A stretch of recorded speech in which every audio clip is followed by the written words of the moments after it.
Banyak potongan nih, kamu cek lagi. Assalamualaikum warahmatullahi wabarakatuh.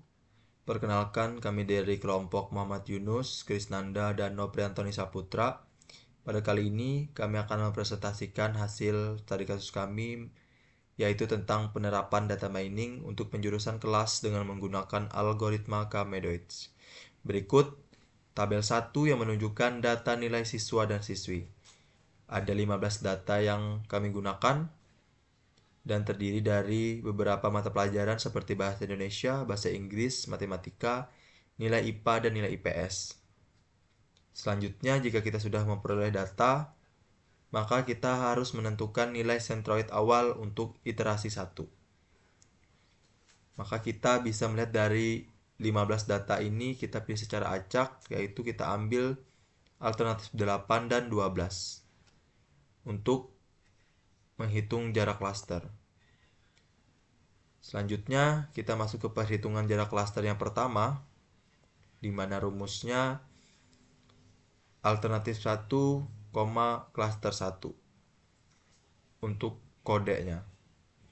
Rumusnya yaitu A1 dikurang C1A kuadrat ditambah B1 dikurang C1B kuadrat ditambah C1 dikurang C1C kuadrat ditambah D1 dikurang C1D kuadrat ditambah E1 dikurang C1E kuadrat.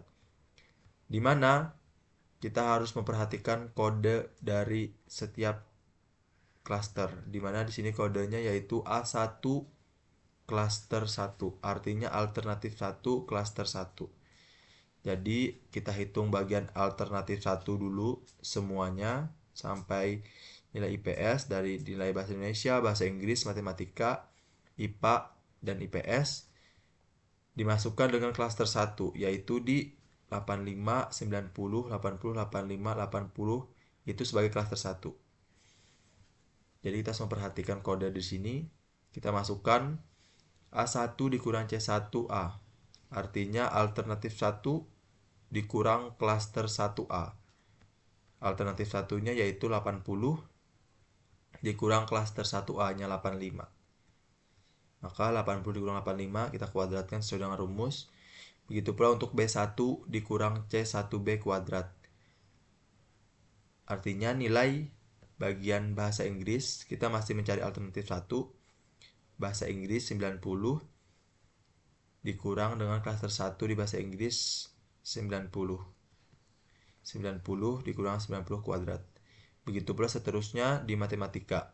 Matematika yaitu 80 dikurang dengan 80 pada klaster 1. Selanjutnya juga sama 80 dikurang 85 kuadrat. Dan yang terakhir di IPS 85 dikurang dengan 80 kuadrat. Maka memperoleh hasil 8,66.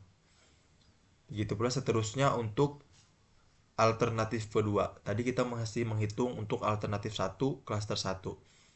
Ingat di sini kita masih mencari iterasi 1 klaster 1. Jadi kita harus memperhatikan kode dari setiap hitungan. Selanjutnya di sini kita akan masuk ke alternatif kedua klaster 1. Jadi kita selesaikan dulu setiap alternatifnya sampai 15. Kita ke samping kanan, kita selesaikan semuanya sampai alternatif 15. Itu masih masuk di klaster 1. Seperti yang bagian alternatif 2 masih klaster 1. Alternatif 2 nilainya 85, 85, 85, 85.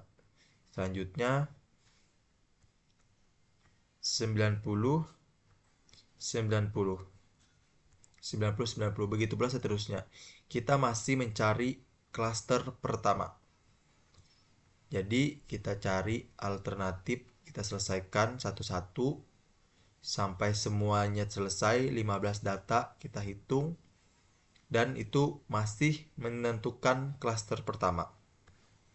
Jika sudah kita tentukan 15 data tersebut, maka langkah selanjutnya kita harus menghitung jarak klaster kedua, yaitu di alternatif 12, 80, 95, 90, 85, 80. Ini sebagai klaster kedua. Caranya juga sama, hanya saja yang berbeda penggunaan klasternya. Kalau sebelumnya tadi kita memakai klaster 1, sekarang karena kita menentukan klaster 2, jadi kita menggunakan jarak klaster 2. Caranya juga sama, alternatif 1 selesaikan semuanya dikurang dengan klaster 2, alternatif 2 selesaikan semuanya nanti dikurang juga dengan klaster 2, seperti contoh yang ada di hitungan. A1 alternatif 1 klaster 2, alternatif 1 klaster 1A.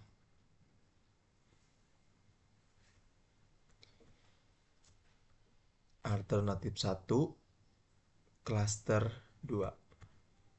Karena kita mencari klaster 2. Selanjutnya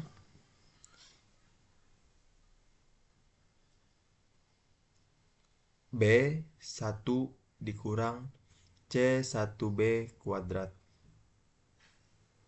Bahasa Inggris dikurang klaster kedua yaitu 95. 90 dikurang 95, C1 dikurang C1C 80 kurang 90.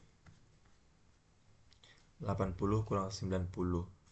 Begitu pula seterusnya sampai dengan 15 data. Ingat setiap kode di awal. Alternatif 1 klaster 2.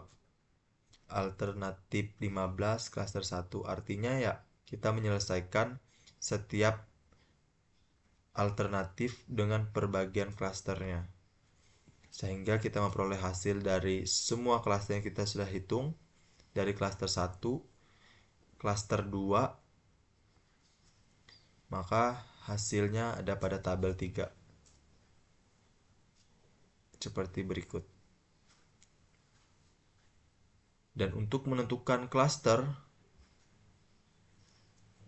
C1 dan C2, kita bisa melihat sesuai dengan ketentuan dari algoritma Camedoids, yaitu apabila DC1 atau DC klaster 1 lebih kecil dari D klaster 2, maka itu masuknya ke klaster 1. Dan apabila D klaster 2 lebih kecil dari D klaster 1, maka masuknya di klaster 2. Sama juga dengan ini, nilai dari klaster D klaster 2-nya lebih kecil dari D klaster 1, maka dia masuknya di klaster 2. Selebihnya di klaster 1, kenapa? Karena di D klaster 1 itu lebih kecil dari D klaster 2 sesuai dengan ketentuan dari algoritma Camedoids. Maka selanjutnya kita menghitung COS untuk iterasi 1. Kita masukkan semua klaster 1 dan 2 yang sudah kita hitung tadi, yang kita tandain dengan membawa warna kuning. Artinya itu angka yang harus kita hitung karena ada perubahan. Pertama di 8,66, 11,18, 7,07, 8,66, 20,62, 8,66, 10,00, 0,00 dan seterusnya sampai dengan di 18,03. Maka hasilnya yaitu 151,20. Ini untuk iterasi pertama. Karena untuk algoritma Camedoids ini kita harus menggunakan perbandingan. Jadi kita harus mencari nilai iterasi kedua dan kita juga harus menghitung nilai iterasi kedua agar kita bisa mengetahui apakah nanti di bagian iterasi kedua hasil akhirnya lebih besar atau lebih kecil sesuai dengan peraturan atau ketentuan dari algoritma gamedoid tersebut. Apabila kos baru yang kita hitung atau iterasi kedua yang kita hitung hasil akhirnya lebih besar, maka prosesnya berhenti. Tapi apabila cos kedua atau cos yang baru atau iterasi yang kedua itu hasilnya justru lebih kecil dari kos sebelumnya, maka prosesnya terus berlanjut sampai kita menemukan kos baru atau iterasi baru itu angkanya harus lebih besar dari sebelumnya agar prosesnya berakhir. Maka dari itu kita harus menghitung atau mencari nilai sentroid untuk iterasi kedua agar kita bisa melakukan perbandingan. Untuk ini akan dilanjutkan oleh teman saya.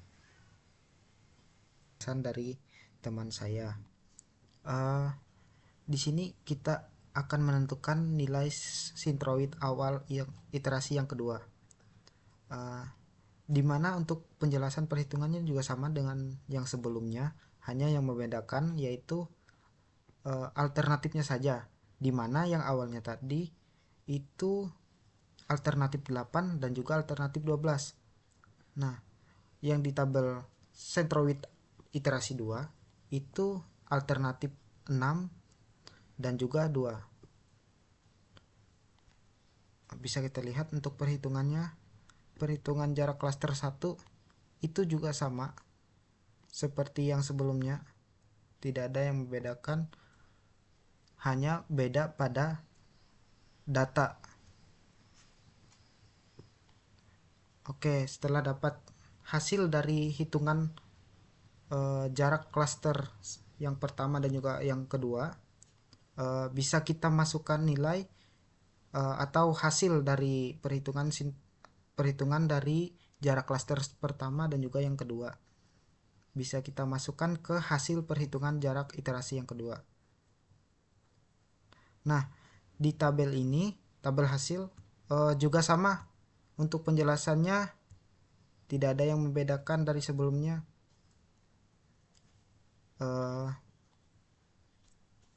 Di mana bisa kita lihat yang membedakan hanya data. Oke, kita lanjut aja. Untuk perhitungan hasil akhir juga sama, di mana dia dijumlahkan semua data yang ada di hasil perhitungan jarak iterasi yang kedua, kita jumlahkan hingga mendapatkan hasil akhir yaitu 154,84, yang dimana nanti akan masuk ke kesimpulan untuk pembahasan hasil akhirnya. Oke, cukup sekian penjelasan dari saya. Selanjutnya anjir. Jangan terima kasih anjing. Ya, selanjutnya akan dijelaskan apa aja bu bully itu. Baik, selanjutnya Apa? Diambil dari sini bahasan dari teman saya tadi. Dari tabel 6 dapat dilihat bahwasannya A6, A12 dan A13 termasuk dalam klaster 1 yang menandakan bahwasannya alternatif tersebut menjadi penjurusan kelas IPA. Sedangkan alternatif A1, A2, A3, A4, A5, A7, A8, A9, A10, A11, A14 dan A15 termasuk dalam klaster 2, di mana alternatif tersebut menjadi penjurusan kelas IPS. Sekian dan terima kasih.